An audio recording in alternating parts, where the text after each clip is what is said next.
You probably clicked on this video because you've seen the photos of clothing brand owners laying in hundreds of packages and you want to get a taste of that success for yourself. Or you already have a clothing brand that isn't quite successful yet and you want to see what's currently missing so you can really grow. Either way, I'm going to teach you guys how to start and grow a clothing brand that is respected in the industry and can actually replace your 9-to-5 job. What's up? My name is Sarah, and for the people who don't know me, I run the clothing brand 6 Shooter. Currently, the brand is doing multiple six figures in sales a year, and it's my full-time job. 6 years ago, I was exactly like you, ambitious to start a clothing brand with super big goals, but lacking the knowledge to actually succeed. Thankfully, you found this video because I'm going to help you guys skip years and years of trials and tribulations and help you start off the proper way. Many people would say that the first step to starting a clothing brand is choosing a name, but I actually disagree. The first step to actually starting a proper clothing brand is choosing your ICP, which is your ideal customer profile. So what that means is who you want to sell to. You're gonna list everything about them, get as detailed as possible. List their age, their gender, what they look like, what they do for a living, how much money they have, their hobbies, the music they listen to. Everything you can possibly write it down. This is going to give you pretty much an outline of who you need to market to, sell your clothes to, who you're making clothes for. It's gonna make your entire life so much easier. After you have that figured out, now you can actually choose a clothing brand name. The reason why I had you pick your customer out first is because the name needs to be marketable to that customer. If your name is different than the people you wanna sell to, it's not going to work. They're not gonna buy from your brand if it doesn't make sense to them. Now, there's a couple of rules that I need you guys to follow. First off, it needs to be easy to say and easy to read. You're a brand. You want people to know who you are, be able to look you up easily, find you easily. If your name is something super long and confusing or hard to spell, no one's gonna be able to find you. Next, it actually needs to be marketable because you're probably gonna put it on clothes, you're gonna put it on tags, you're gonna be using it in banners and flyers and all that. If it doesn't make sense and if people don't understand it, they don't like the way the word actually looks, which is important, then your life's gonna be a lot harder. So make sure it's actually marketable. Next is you don't want the brand name to be cringe. Stay away from things that are related to like Hellstar. Probably keep Hellstar or Star out of your name. Don't choose anything to do with money or emotion or like being from the hood. Like, you don't want that. You want people to actually enjoy your brand, enjoy the brand name, and be able to get behind it. Last rule is make sure it's timeless. Don't choose something that's only going to make sense today. You want this to make sense 5, 10, 20 years down the line if you actually see a future with your brand. Also make sure that you're personally gonna like it all the way down the line like that. You're young now, and when you're older, you might not like some super young and like niche name. So just make sure it's going to be cool down the line as well. Now, the next step to actually starting a clothing brand is building a vision board. You could do this multiple ways. You could do it in real life with like a pin board and pinning things up and like pictures and different things that can inspire you.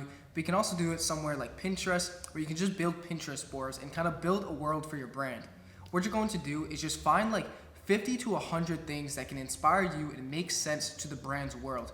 This can be like buildings, other clothes that influence you, brands that influence you, colors and just shapes and architecture. There's so much things that can inspire you. You will know what inspires you, what will inspire you to create. So you want to build a vision board. This is going to be the world of your brand. When you look at this should be able to be your brand in a different form. Now, you don't have to do this next step right away. You can wait just a little bit, but I do encourage that people do this off the bat because it just makes it super easy for you and it's actually pretty cheap. And what that is registering the business. What you're going to do is go down to your town hall, whatever city you're in, and go to register your clothing brand. It's gonna be super cheap. It's like $25. I did it like 4 or 5 years ago. It was 25 bucks, took me 20 minutes, and I was registered as a business. After you do that, you should go to your bank and open up a business bank account. You're gonna need the business certificate to do so that's why I say get the business certificate first. Then go open up your bank account, and now you're gonna have somewhere to dedicate your business money to. Everything can be separate from your personal money and your business money. Doing this early on is just gonna help you be organized and your money's not gonna mix. You'll be able to keep track of like your business write-offs, all that. So realistically, I think you should do this early on. You should also get a business debit card. So every time you buy something such as a bulk order, supplies, shipping labels, anything like that, it could be on the business debit card and it'll just be kept separate. It is now time to design your first piece. I recommend that every clothing brand starts off with one piece. I think too many brands think they need to come off the bat with a whole bunch of items, like a full collection. And what that does is it just gives you too much stock. You can't sell it all. You start off on the wrong foot and your brand dies right away. Your goal should be focusing on one item, marketing that one item as much as you can, maximizing sales on that one item, selling out, and then continuing moving forward. So there's many ways to actually design your items. You can be like really OG and just draw on a piece of paper. It's gonna be hard to show a manufacturer this, but you can do that to get your ideas out in the real world. What I actually do recommend you do is you get a program such as Procreate. What Procreate is you can draw on the iPad and you can make your designs, build tech packs. Procreate is a super good option. That's how I make all my tech packs. Now, if you're working on a computer, you're going to need either Adobe Photoshop or Adobe Illustrator, probably both of them. They both do kind of slightly different things. Photoshop is more for like graphics and like vintage t-shirt designs, while Illustrator is more meant for like logos, kind of building tech packs and stuff like that. It doesn't matter which program you use, you just need to figure out which one you like and which one will work for you best and go with that. Now, because you built out your ICP at the beginning of the video, the ideal customer profile, what you're going to do is your first item needs to be something that they would wear. Your whole goal is to build a uniform for that ideal customer profile. You should be able to know what they want to wear and how they would wear it, how they would style it. That is going to be your pretty much blueprint for designing. You want to make stuff that that audience would wear. Don't just design random stuff and create random things that people aren't going to buy. So with looking at that vision board and looking at that ideal customer profile, design something that fits into that world. You can also find brands to kind of use as references in your niche. Don't steal from them, don't take anything, just use them as a kind of reference points. Look at what they're making, how they're styling it in their photo shoots, how they're doing the photo shoots, how they're doing the rollouts. You can use them as inspiration for your own brand. Just don't steal from them. People are gonna know when you steal from others, so just don't do it, okay? People know fashion, people know the industry. Don't steal from others. You're gonna get caught up and your brand's gonna be a joke. People aren't gonna take you seriously if you're stealing from other brands. Take like a week, take like 2 weeks to actually design your first item. You don't need to rush. Start off strong, make something you actually want to make. Once you make something that you are confident in, it's wearable, it's sellable, you can actually get it manufactured, it's not something just over the top and super crazy. Now it's time to actually figure out how you're going to manufacture that item. So you have two options. You can either make the item in-house if it's actually something reasonable to make, or you can make it overseas with a manufacturer. So for the first option, making things in-house, this is how I started. You're kind of limited with what you can make because it's all up to you. You have to be able to actually make it. So you can buy something like a screen print press and actually screen print your own items. You could buy a sewing machine, which I do recommend you guys all do, is picking up a cheap sewing machine so you can learn how to sew. Now, I don't really recommend this last option, but you can do heat press items. You can buy heat press and like a vinyl cutter. You can cut out vinyl. Heat press is on. This is kind of the cheapest option, but it can get you started. If you guys do want to make your own items, I do kind of recommend it because you'll be able to start off with small batches. You won't have to hit minimum order quantities, but there is a investment you're going to have to make to be able to get the equipment and start off. If you just want to skip the step of making stuff in-house and go straight to manufacturing, you can do this as well. This can be a great option because it just takes everything off of your plate. The manufacturers can focus on actually making the items and you can focus on promoting the items and actually trying to sell them. So that's what I currently do. I don't even make my own items anymore. I used to, but as you grow, it gets harder to grow with the demand. So I am fully manufacturing overseas now. Next up, if you're going with the manufacturing route, you're going to need to find a reliable manufacturer. There's many ways to do this. First off, avoid Pakistan. I'm just gonna save you guys thousands of dollars right now.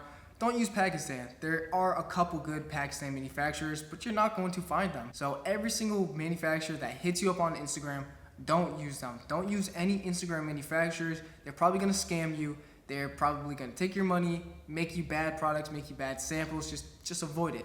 Find your own manufacturer. The way you're going to do this is download the app Alibaba. I'm sure you've heard about it before. If you haven't, it's just where all the manufacturers are. It's basically Instagram for manufacturers. Once you have Alibaba, make your account and all the setup stuff and look up the item you want to make. So if you want to make a pair of jeans, search up jeans. In the bottom left corner, there's a filters tab and you can filter out good things and bad things. So first off, if you want to have a verified supplier, this pretty much just tells you that they're a trustworthy manufacturer and that Alibaba actually trusts them. And then you can also do other things like how many good star ratings they have, like 4.5 or 5 and above. You can choose from them. And that's obviously a good indication that they're a good manufacturer. So after you put your filters in and search up what item you want to make, you're gonna get a long list of manufacturers. You're gonna see all their profiles and kind of how big they are, how many employees they have, a whole bunch of different information. What you're going to do is hit up like 10 of them. Send them your design and just start talking to all of them. What you're going to do is ask for their MOQ, which is minimum order quantity. Most of them are going to be like 50 to 100 units. You also need to ask for previous work. You want to see what they've done. You want to see how clean their work is, if they can even do the things you want them to do. And at the same time, while you're talking to them, see how good their communication is. Also, big plus if you can actually get on a FaceTime or like a call with these manufacturers. What a lot of people don't know is on Alibaba, a very large portion of the manufacturers are just middlemen. They're people in like call centers in China, and they're just middlemaning you to the manufacturers. You want to find direct access to the manufacturers, and if they won't hop on a call with you, it's a pretty good indication that they're a middleman and they don't want to show you the factory because they don't even work there. They're at a call center.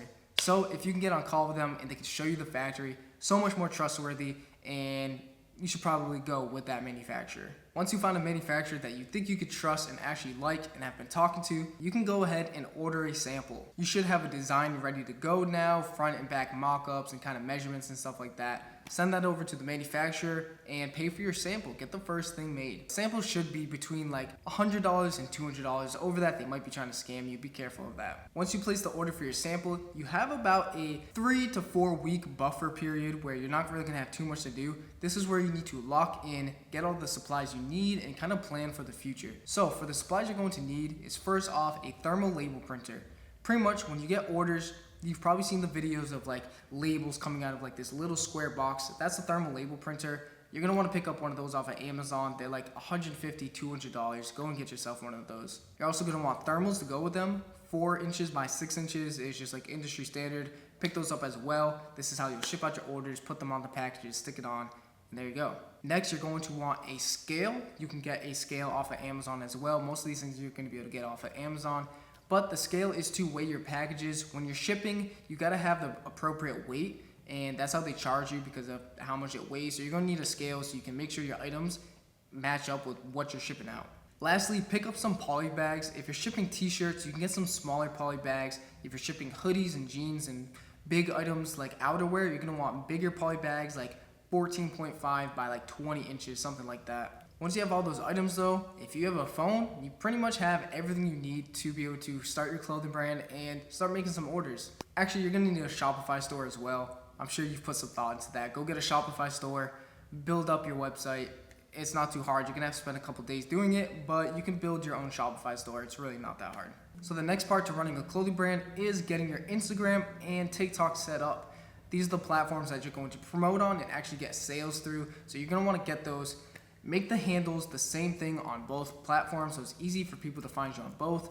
Make it your brand's name, and if you can get just your brand's name, that's perfect. But if you can't, put like .us, .xyz, .gallery. Figure it out, something that makes sense. Just make it look good and easy to be able to search up. Hopefully after a couple of weeks, your sample comes in and it comes out perfect first try. Now for actually dropping in the inventory that you're gonna need to sell to people, you have 2 options. You can either do pre-order or you can do pre-made. Pre-made is after you get the sample, you can order a bulk order. For pre-made, that's when you just go ahead and buy all the bulk ahead of time.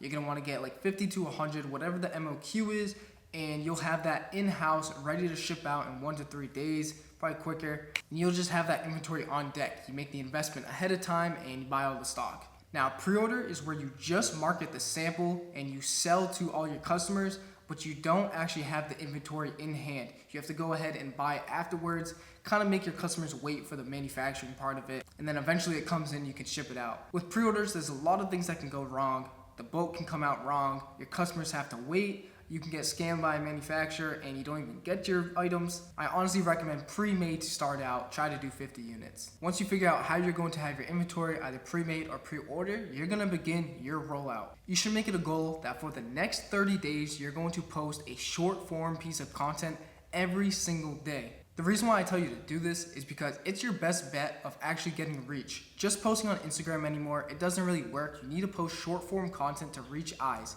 If you post for 30 days straight, day 1, your content's gonna be pretty bad and not really reach too many people, but by day 30, your content's gonna be a little bit better and you might be actually reaching a couple hundred people right away. It's not that hard to start gaining traction and gaining eyes. As long as you're consistent, posting good content, and just working really hard at it, it's gonna start working out pretty quickly. On TikTok and Instagram, just reuse the same content on both platforms, post it every single day, and that's going to be the beginning of gaining your first couple orders and your first customers. Now for this, to be able to stay consistent, you're going to need references.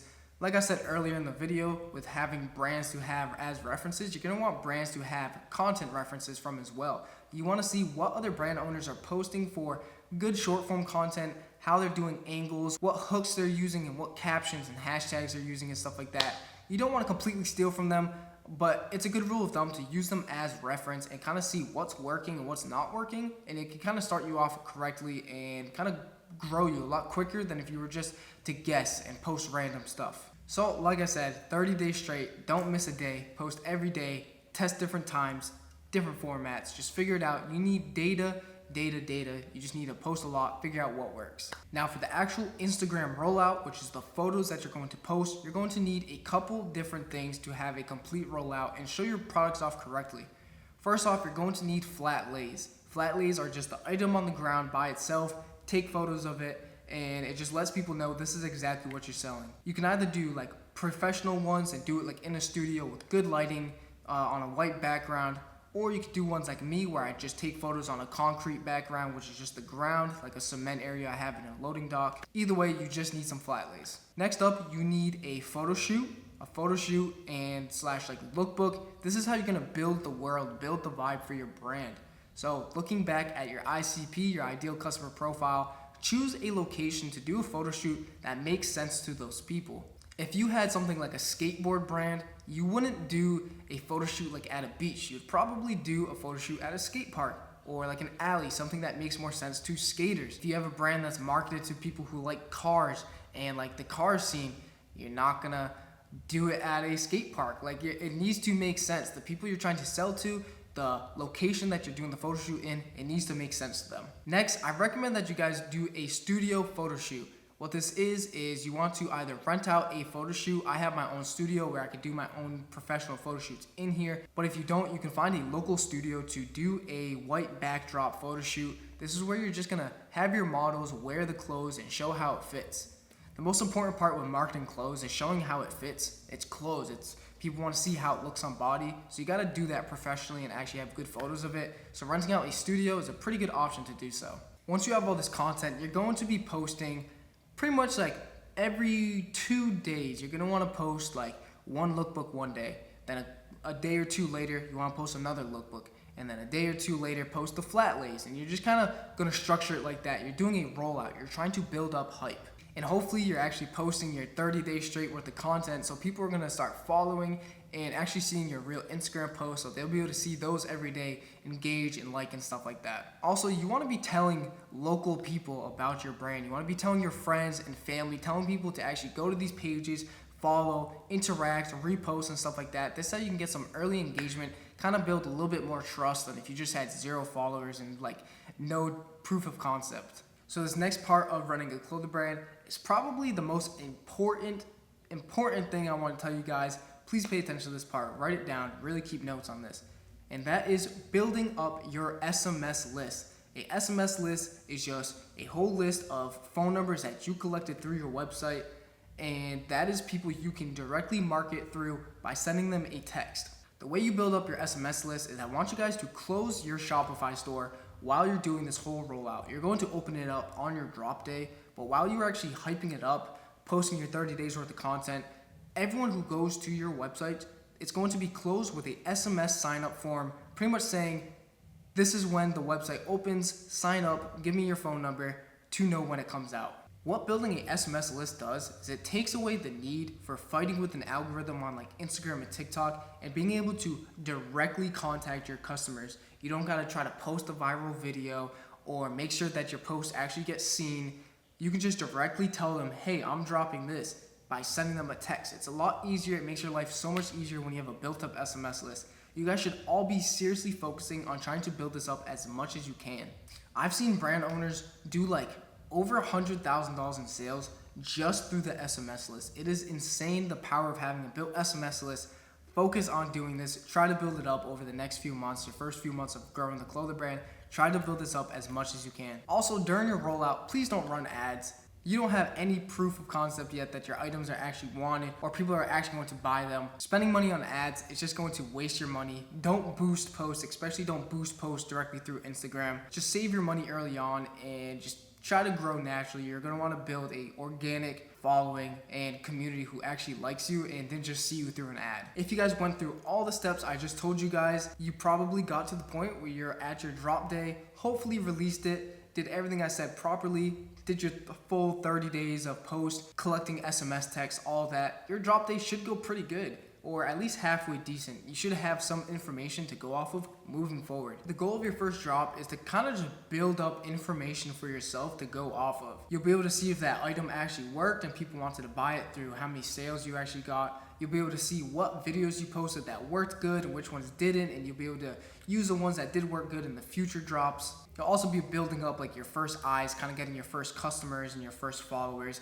So honestly, the first drop is more of a testing ground than like an official release. It is of course an official release, but like I said, it's more just testing and trying to figure out the ropes. From this point on, you're just gonna recycle everything I just said to you guys. You should be ordering new samples, ordering new bulks, and just getting ahead of schedule, but then also marketing everything you have. You should be consistent online, posting as much as you can. There's so many brand owners that exist nowadays. You need to be ahead of them, posting way more than them, putting out better content than them, making better pieces than them, and it's possible. There's so much money to be made in the clothing brand scene. It's honestly crazy. You can quickly start making a lot of money. That's not all it's about. It's about building, a real community, building an actual cool business that people want to get behind. But at the end of the day, it is business and you want to make money with this. It can't always just be a passion project. I spent the first year of running my clothing brand extremely locked in, spending all my money on developing new bulks and buying new samples and equipment. All I did every single day was work on my brand as much as possible and market as much as possible, but to be honest, I was failing really hard. My lack of knowledge and experience really held me back. Then one day I teamed up with my cousin who ran his own brand for many years. I had him mentor me and show me how to actually run my brand and succeed. It helped me skip years of failure because he was able to lead me in the right direction and not make the same mistakes that he already made.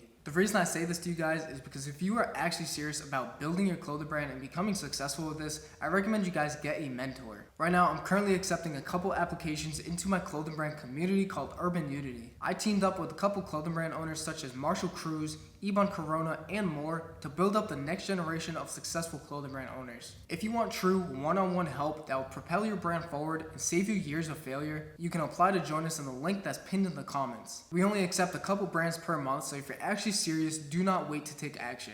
I look forward to helping you guys succeed, and if you learned something from this video, leave a comment, subscribe, and I will see you guys in the next video.